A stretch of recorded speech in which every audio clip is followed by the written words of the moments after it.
자, 여론 읽어주는 기자 안지현의 여기를 시작하겠습니다. 안 기자, 오늘 주목한 부분은 뭘까요?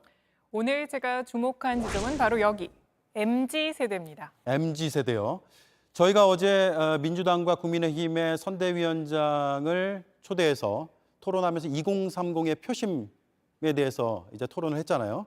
맞습니다. MZ세대, 2030 세대를 뜻하는 거죠. 이번 선거에서 특히 핵심 변수로 여겨지고 있어서 이들의 여론을 한번 분석해 봤습니다. 네, 어제 두 선대위원장은 2030 세대가 캐스팅 보트를 쥐고 있다는데 동의를 했습니다. 맞습니다. 2030 세대, 특히 다른 세대들에 비해서 아직 뚜렷한 지지 후보가 없는 데다가 앞으로 바뀔 가능성도 굉장히 높기 때문입니다. 특히 2030 세대가 과거 진보 성향으로 여겨졌던 것과 달리 지금은 정파적인 색채도 거의 사라졌습니다. 지표로 확인해 보겠습니다. 한국갤럽의 세대별 정당 지지율을 보면요. 지지하는 정당이 없거나 이른바 무당층인 20대가 41%, 30대는 30%로 두 세대가 가장 높습니다. 과거 19대 대선을 지금처럼 꼭 넉 달 남긴 시점을 돌아보면 당시 2030 세대의 무당층은 각각 21%와 19%에 불과했고요. 다른 세대보다도 더 적었던 것과 굉장히 대비가 됩니다. 네, 거의 5년 만에 굉장히 많이 늘었네요, 무당층이. 맞습니다. 그러다 보니까 이들의 표심을 잡기 위해서 후보들은 상당히 다급해질 수밖에 없을 것 같습니다. 네, 그런 상황으로 보입니다. 또 과거에 부모의 지지 정당을 이어받는 문화도 거의 이젠 사라졌죠. 그러다 보니 최근 여론조사에서 이들의 표심이 이재명, 윤석열 두 사람 어느 한쪽으로 쏠리지 않고 있는 데다가 아직 마음을 못 정했다, 이런 응답도 가장 많습니다. 오늘 나온 머니투데이와 한국갤럽의 여론조사 결과입니다. 이 지지 후보가 없거나 모르겠다는 응답이 2030 세대에서 가장 높은 20%대였습니다. 이 40대에서는 약 14%였고요. 50대와 60대는 한 자릿수에 그쳤습니다.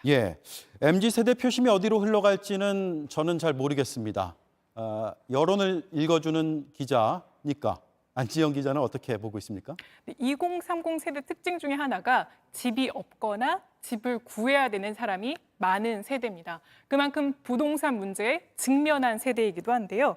그렇기 때문에 실제로 지난달 K스택과 주간조사의 여론조사 결과를 보면요. 2030 세대에서 시급한 사회 문제 1순위로 부동산 시장 안정화를 가장 많이 꼽았습니다. 이 경제 성장을 꼽은 50대와 60대 그리고 70대와는 차이가 있습니다.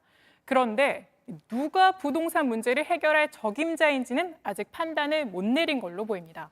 저희 JTBC와 글로벌 리서치의 여론조사 결과를 보면요.